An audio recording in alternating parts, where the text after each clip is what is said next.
Well, that's what you call a heavyweight bout, ladies and gentlemen, a pitcher's duel. And although Ranger Suarez lasted longer than Framber, the Phillies got Hummel-ed. Let's talk about it on tonight's Locked On Astros. Yainel Diaz, this is Locked On Astros. Hello and welcome to Locked On Astros, your daily Astros podcast. Here are your hosts, Eric the Man Huysman and Brett H-Town Wheelhouse Chancey. We are Locked On Houston Astros, and we update you joins for a daily Locked On Astros podcast. My name is Eric Huysman. You can find me on X at Eric Dockstros. Find the show at Locked On Astros, your team every day. Brett, where can I find you at? They can find me at H-Town Wheelhouse on X, Instagram, and TikTok at Stros411 and at Wheelhouse Media Company on YouTube. And look for us on Spotify and iHeartRadio here coming up. Look, I met a lot of really cool fans tonight. A lot of people have been watching the show, Eric, and they are excited about the Astros. And I'm always positive, always Stros. Hey guys, thank you for making the Locked On Astros podcast your first listen every day, whether it's on YouTube. Go ahead, subscribe to us. Go and make us first listen. Apple, Odyssey, Spotify, wherever you listen to your podcast, go and check us out. Today's episode is brought to you by Monarch Money. Take control of your finances with Monarch Money. Use the code LOCKEDONMLB at monarchmoney.com for 50% off your first year. So, Brett, it seems like the Astros are finally taking control of their destiny, of the AL West. I know they only have a 4.5 game lead over the Mariners at the moment, but this was a epic game. It was the Astros almost got no hit. It was a pitcher's duel. Ranger Suarez actually had a long success against the Houston Astros going back to 2022. We'll talk about that in a second. But Cooper Hummel, a guy that's been on so many teams this year, DFA'd, came back, and he was the hero in today's game. And Brett, we are talking about Mr. Alvarez. Well, he made some news today, so we're going to talk about that. And Sean Dubin is going on IL. We'll talk about why. Yeah, that is something that I'm not looking forward to talking about because Sean Dubin, friend of the show, been really, in cahoots talking with him throughout his minor league career up into the big leagues. And look, when Dubin is on, Dubin is one of your better bullpen arms. And with what we're going to talk about, when I heard the news, I was not happy about it. But before I go forward, I've got to thank Rafael Pena. Rafael Pena is one of the hitting coaches for the Phillies. Previously, he was with the Astros in their development organization. You and I both interviewed him more than once. We built a relationship with him. And he just said, hey, tell the Locked On Astros people that, look, I'm a Philly fan, but obviously I got my professional career started with the Astros. He actually invited me out to batting practice today, and I got to bring my friend Wesley and his son Carter, and Carter got to meet Kyle Schwarber, Trey Turner, Alec Boehm, Brandon Marsh. I mean, it was a really cool experience. So Rafael Pena, if you happen to watch this back, thank you, sir. Welcome back to Houston. I know it's where it all started for you. But what a game tonight. When I saw Ranger Suarez was on the ticket to start opposite of Framber Valdez, you're like, this is going to be a classic pitcher's duel. And I didn't think it was going to be a 1-0 game, Eric, because you've got the Phillies who can hit and who do score. And then you have the Astros who score better and hit better at home. So you're like, maybe this is a perfect storm. We get a 5-4 game, a 7-6 game, a real, not a knockdown drag out, but each team gets their druthers. Kyle Schwarber gets a home run or Jeremy Pena gets a home run. And no, it just didn't happen. And the unsung hero, this team, Eric, is climbing into or has climbed into relevancy. I mean, you can't talk about how bad this team is because they're doing all this without their big guys, like with a lot of injuries. We're missing Tucker, we're missing Bregman, and it's like this team doesn't faze them. They just go out and play ball and do the job. There's freaking professionals today. I was so stoked. That's a classic game. And I'm not saying, Eric, this is a World Series preview. But wouldn't it be great if the Phillies got hot at the end of the year and the Astros got hot and we saw these two have a rematch of the 2022 World Series? No, I can agree with you. I think this was epic matchup. And Cooper Hummel, this is a guy that the Astros DFA'd early in the year. And of course, they like to bring players back. I know John Singleton's back, but I can literally count on my hands how many big league home runs that Cooper Hummel has. He has 5. I mean, he has 5 home runs. 5 home runs in his career. 2 in a matter of weeks with the Houston Astros since he's come back. So Cooper Hummel, this was a big situation for him. I mean, Ranger Suarez had limited the Astros to has basically not let the Astros score 14 1/3 consecutive innings going back to 2022. Oh, really? Yes. This is going back to the playoffs. So a lot of people said, well, he's controlled the Astros. Well, back in 2022, the Astros did score I want to say it was 6 runs and 3 innings, or maybe it was more, but the Astros either do really good against Ranger Suarez or they do really bad. But so this is a guy that has taken control of the Houston Astros, and it looked like it was about to be the same thing. You have 6 no-hit innings in this game, and he went deep into the game, 8 innings. But in the 8th inning, I don't want to call him the newest Astro because he's been here off and on for the past couple of years, but Cooper Hummel, this was probably his biggest hit with the Houston Astros. He had another home run the other day. The biggest hit of his career, Eric. Yeah, this was the biggest hit of his career because it gave the Astros the lead. And Josh Hader, after the game, said, as soon as Cooper hit that home run, we knew that we had the victory here.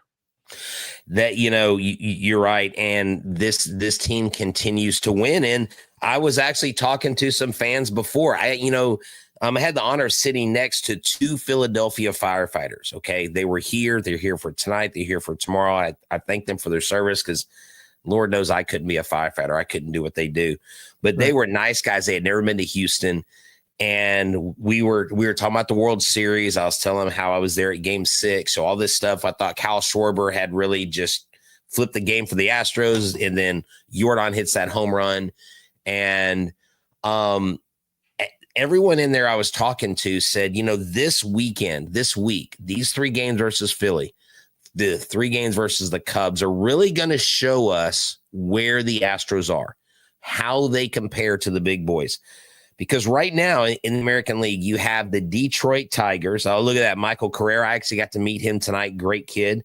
I met Parker tonight. I met a lot of fans. And if you said hi to me tonight, thank you for stopping by. So here's the deal. And this is why this Cooper Hummel win is so important. Because Detroit's 50-30. The Astros are now 46-33, Eric. The Dodgers, the LA Dodgers, the super team, the Ohtani Dodgers are 49-31. The Astros are 3 wins away from being tied with the Dodgers for the record. And we don't have a lot of our big guys out. Now, they have had their share of injuries. The Phillies, 47-32.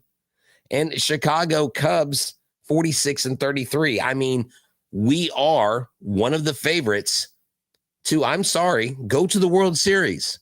And yes, the Houston Astros are inevitable.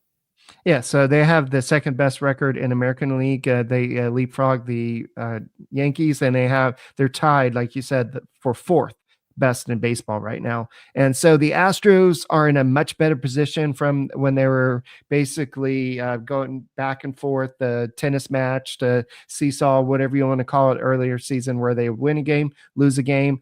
But they're in a much better position, and they're doing it because not only are they getting great pitching by the guys that are supposed to be doing it, but they're getting great contributions from the other guys that are coming up, the guys that you're not supposed to be counting on. But with the season, with everything the Astros have gone through this year, they're counting on that. So, Brett, we're going to go and talk about what Framber Valdez did in this game, because it wasn't just him. He did shut out the Phillies, but there's a lot of great defense played as well. So we'll talk about this and more on the Locked On Astros podcast. Do you ever wish your money felt easier dealing with money? Well, Monarch Money, it can. Whether you're growing your savings or planning a big purchase, Monarch puts you in the driver's seat. It's like having your own personal CFO, giving you full visibility and control over your finances. Monarch Money is more than a budgeting app. It's a complete financial command center. You can track all your accounts, investments, and spending in one place. So in addition to managing your money, you're also building wealth. One of the surprising things that I've noticed is that when you start tracking your spending, you know where the money goes. You're like, oh, yeah, that's right. I did purchase more hats or more jerseys or more games. And you don't have to go to multiple apps. Like, you have an app for each of your credit cards. You have an app for your different bank accounts. But with Monarch Money, it's all in one place. So you can not only build wealth, but if you are, look, whether it's your spouse, whether it's your partner, and money is a source of it's just tough when you're in a relationship and you have money involved. You can track your accounts, your combined accounts, your single accounts, all in one place. So take control of your finances with Monarch Money. Use the code LOCKEDONMLB at monarchmoney.com for 50% off your first year. That's monarchmoney.com, code LOCKEDONMLB for half off your first year. Hey guys, thank you for making Locked On Astros podcast your first listen every day, whether it's on YouTube. Go ahead and subscribe to us. Go ahead and make us your first listen. Apple, Odyssey, Spotify, wherever you listen to your podcast, go ahead and check us out. So I know that Ranger Suarez was throwing a no-hitter through 6 innings. It was Yainer Diaz that finally broke up the no-hitter in the 7th inning. But Framber Valdez was definitely not – he didn't have his no-hit stuff today. A lot of balls were put in play. He only had 3 whiffs in this game. He had 3 strikeouts overall, 4 walks, 4 hits.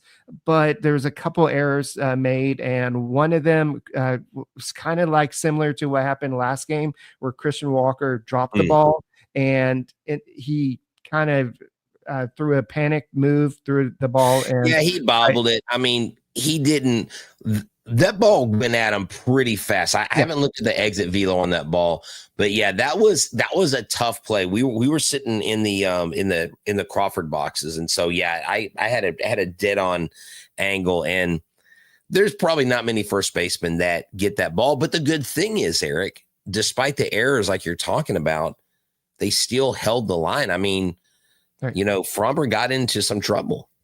Yeah, and that's what I was about to say. It's instead of panicking and making a rush throw to first base, he kind of held it. And I love the fact, I don't know if you could see it at the game, but as I was watching on the phone, him and Framber actually had a conversation after that.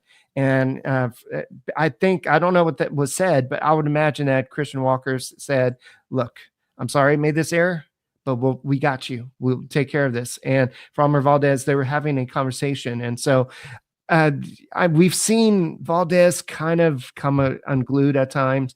And Valdez even said that after game. He says it's about trying to stay calm. And he said this, I decided today that I was going to stay calm, no matter if it was a hit or a home run, whatever it was, I was going to keep my composure, and whatever happened, what happened. And so this is what we're seeing. We're seeing a different Framber Valdez. He could have come unglued and just like, why did you drop the ball? That was the easy play. But instead, he's maturing a little bit. We've seen bad Framber. I mean, that's the line that fans use that I hear even in the stadium. Are we getting good Framber or bad Framber today? And Framber has grown. And one of the hallmarks and one of the selling points whenever he does go into free agency, if the Astros allow him to and they don't sign him to an extension, they don't keep him here, will be showing the progression. I mean, I take you all the way back to 2019. Framber had been sent back down. He had a little taste in the majors, got sent back down. And my son was with me. It was the first game that I ever interviewed any players. And Framber was sweating bullets. And I remember my son looked at me and he said, Dad, why does the pitcher look like he's nervous? And I'm like, I don't think he's very tough mentally right now, son. And I remember my son was like 9 years old at the time. I was like, how does a 9-year-old, I mean, you could pick up on his nerves. And not only that, but Framber has one of the more difficult windups and throwing motions to repeat. You'll notice that pitchers that are good over a long period of time have repeatable motions. They have the same arm slot. They don't move around a lot. And Framber just, when he gets that hook, if he gets it throwing too hard, it's flat and all those things. It was a little flat tonight, but it didn't do so much damage that it hurt the Astros. And the defense backed you up. That's what you need. I mean, you squeak across 5 hits and you only get 1 run. Most of the time you lose that game. Most of the time the bullpen comes in and screws something up. And what do? Not only did they back up Framber, but Josh Hader, Eric, now has 20 saves in a row. He's 1 away from the record. Josh Hader, look, I was saying Lance McCullers Jr. comeback player of the year. Josh Hader, I don't know if you call him a comeback player of the year, but you talking about an opposite from last season. He is right now the best closer in Major League Baseball. Yeah, and I think that last year, maybe with the whole situation with Ryan Presley being here, how Joe Espada possibly handled the bullpen situation, maybe just all the expectations or just coming in with a new team. I remember when he first came in with the Padres, he kind of struggled a little bit at first to get settled, but once he got settled, he was one of the best closers in baseball. So maybe he just takes some time to just kind of fit in with the new club. But Josh Hader is doing excellent. He's doing what he's supposed to be doing. But going back to Framber Valdez, he has the 8th best ERA in baseball with 2.88 at the moment. Hunter Brown has not baseball, but in American League. Hunter Brown has the 1st best baseball ERA in the American League with a 1.88 ERA. So the Astros have 2 of the best ERAs out of top 8 in the American League. So this is a rotation despite all the issues that you've had, injuries. I know that Luis Garcia threw 20 pitches in live batting practice on Tuesday. So he's making some progress back, but you're having to count on a whole bunch of other guys. We'll go and talk about some injury updates in a little bit, but Framber Valdez is stepping up when he needs to step up, and this is going to give him a lot more money. We talked about yesterday that Jeremy Pena is signing with Scott Boras, and he's probably going to get a lot more money down the road. That does not mean he's not coming back to the Astros, but I think that Framber Valdez is, with what he's doing this year, with the maturity, with everything that he's becoming, that premier left-handed starter, I think he's definitely going to get some big money, maybe Max Fried type money. Yeah, definitely. There are some definite things to sit here and look at and just make an observation of. So the Phillies fans next to me, I mean, they are a National League team. They were asking me, so tell me, how are the Astros this year? I was like, do you want the long answer or the short answer? It's like, it's a baseball game. Give me the long answer. So I talked to them about how last year's start, going 8 to 10, 10, 11 games under, to this year, we're just like, we're finding ways to win. 1-run games. We're really good in 15-7 now. We're playing better at home than we've played in the past. Jeremy Pena's having a career year. And they kept saying, y'all's infield is really good. And I'm like, I know. And I don't think a lot of Astros fans really talk about how good the defense is. I think we know how good it is because we're used to it. But what's great is when fans of other teams that are diehard fans of other teams recognize it, we got something special going on. So I love all the haters when they say, the Astros are done. The Astros run is over. Sorry, guys. We are still here. This team is still here. Astros. Let's go and talk about Rouget. You probably heard about Viagra or Cialis, but maybe you've even tried them. But if you're looking for something beyond the usual pill, maybe it's time to meet Rouget Ready.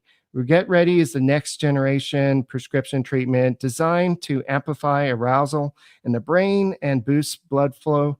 Unlike the usual pills that could take hours, Rouget's 3-in-1 formula dissolves under your tongue and kicks in fast. On average, in 15 minutes, effects can last up to 36 hours, so you can stay confident and in control when the moment is right.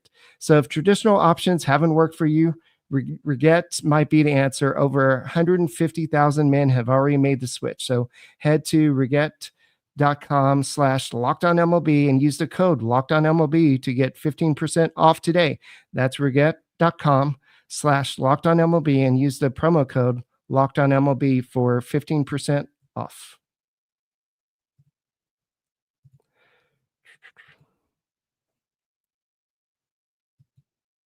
All right, guys, thank you for making Locked On Astros podcast your first listen every day. Whether it's on YouTube, go ahead, subscribe to us. Go and make your first listen on Apple, Odyssey, Spotify, wherever you listen to your podcast. Go and check out the Locked On Astros podcast. So I'm guessing Brett's internet went out. So thank you for staying tuned in. I'm in Washington, Spokane, Washington. I'm flying back today. So I'm excited to see exactly what the Astros are able to do.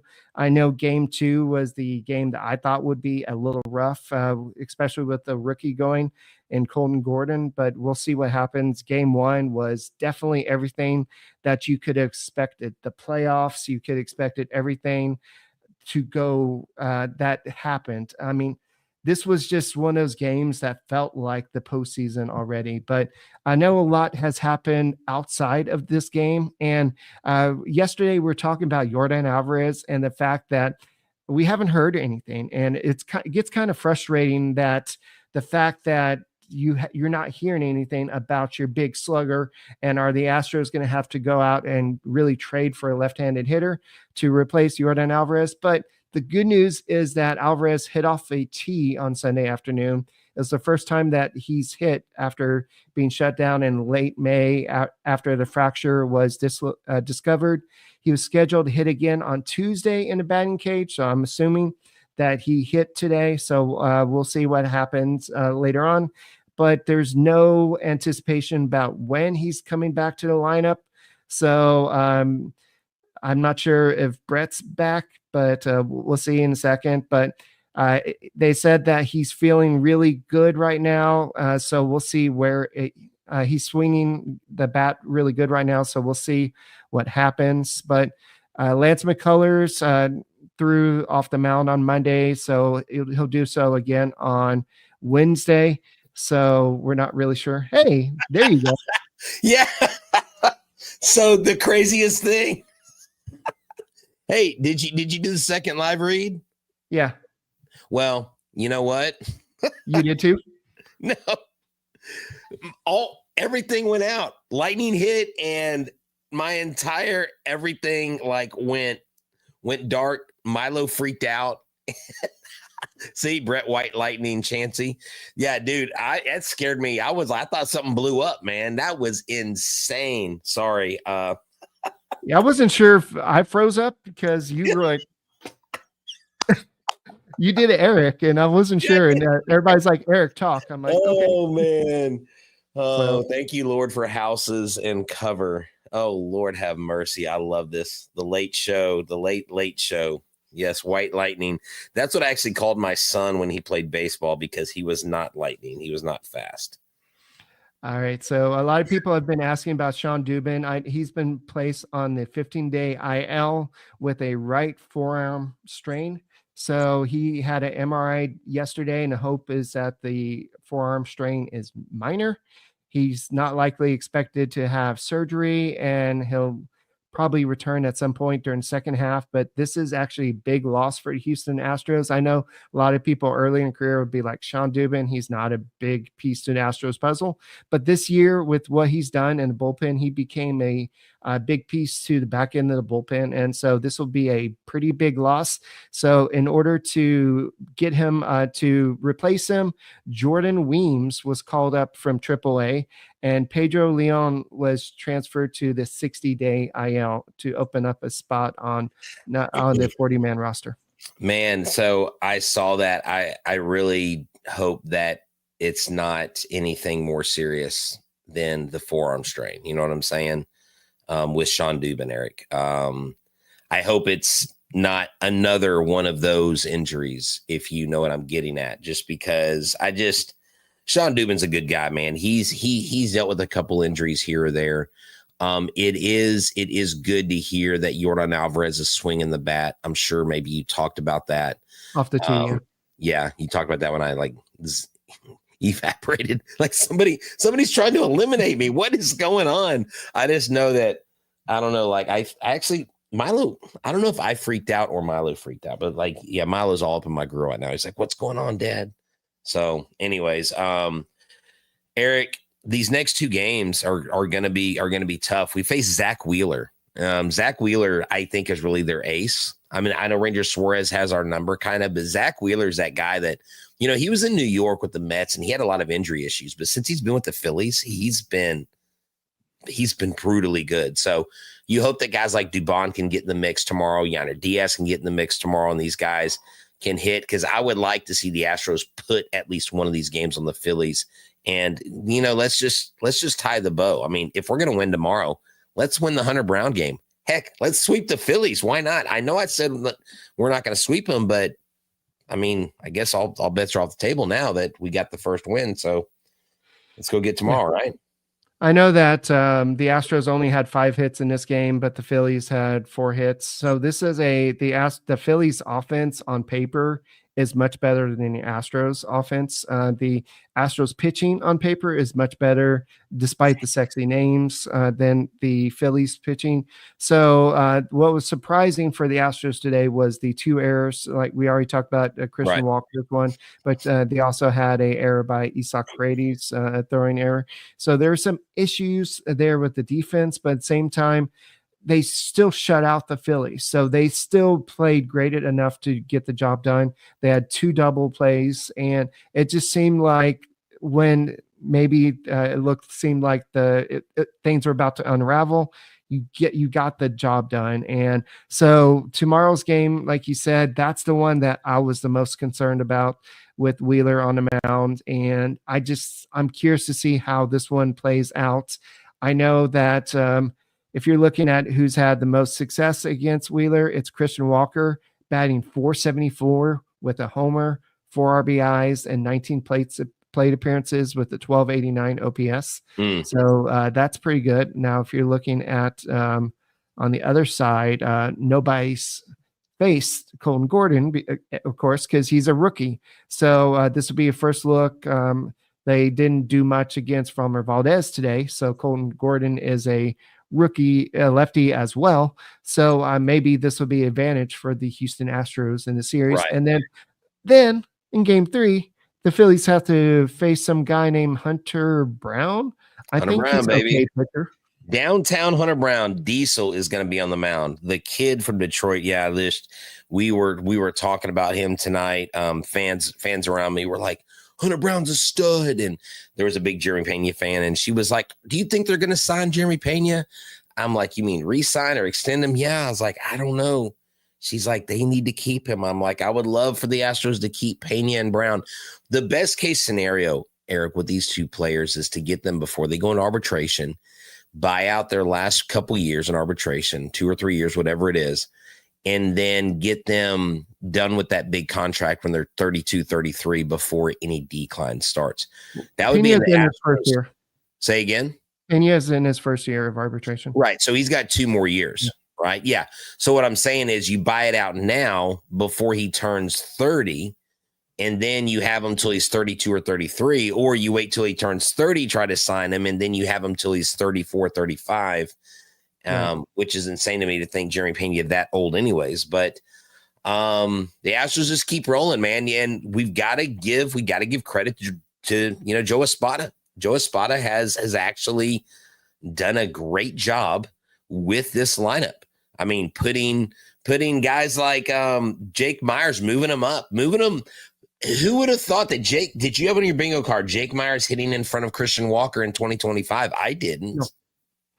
I don't think anybody did. If anybody did, that they're delusional, because I think that we all expected Jake Myers to not last the full season. We probably thought that he would be DFA'd at some point, because we saw him hit a lot of home runs last year, but the batting average, OPS, kind of dropped off after a hot start to the season.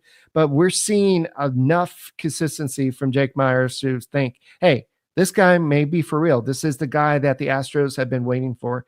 And so maybe we're seeing that from some other guys. And Cam Smith, I think we're starting to see what he can be. Maybe not with the home run power quite yet, but I think that will come with more experience. But hopefully the Astros are able to take care of business against the Phillies in game 2. And hopefully you don't freeze tomorrow on the podcast. And I'll be back in Houston at my apartment. So I'm excited to get back home. You'll be back. Oh, you're coming back early. All right. Good job. Yeah, this was a short trip. Next week will be in California, so it'll be a little bit different. So California. Oh, wait. Aren't they going to be? Wait, are you going to be there July 4th weekend or week? Dang it. That's when they played the Dodgers. I was going to dare you to wear Astros gear at the Dodgers game. Oh, okay. Well, I'm not going to be in the LA area, but I'll be somewhere in California. But guys, thank you for making Locked On Astros podcast your first listen every day. Whether it's on YouTube, go ahead and subscribe to us. Go and make his first listen. Apple, Odyssey, Spotify, wherever you listen to your podcast, go and check us out, and we will see you tomorrow. Go Stros. That scared the crap out of me, dude. It freaked me out.